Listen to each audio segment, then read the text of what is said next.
I do not think Kanye West meant any harm. The words of Culture Minister Olivia Babsy-Grange after controversy erupted over the unauthorized use of national emblems.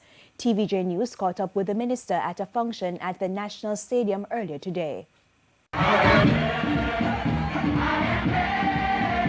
Kanye West and his choir lifting up praises at his Sunday service held at the Emancipation Park in St. Andrew Friday night.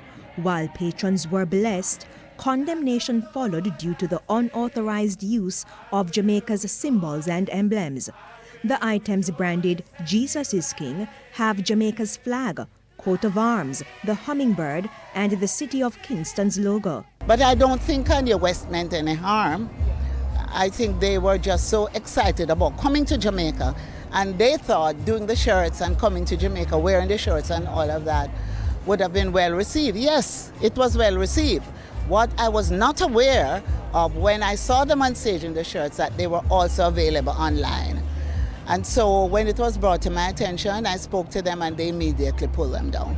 The items, which include caps, t-shirts, and crew neck sweaters, were being sold for between $50 and $200.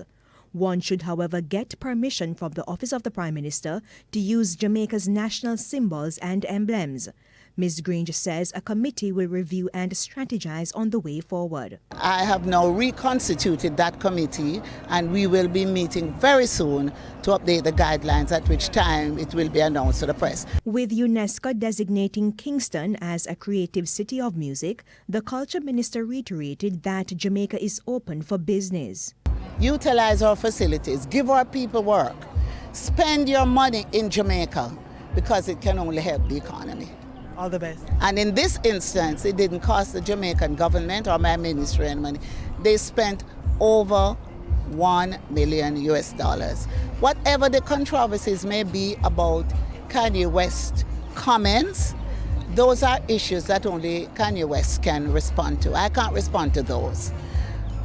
What I can say is that they came to Jamaica, they performed, a lot of young people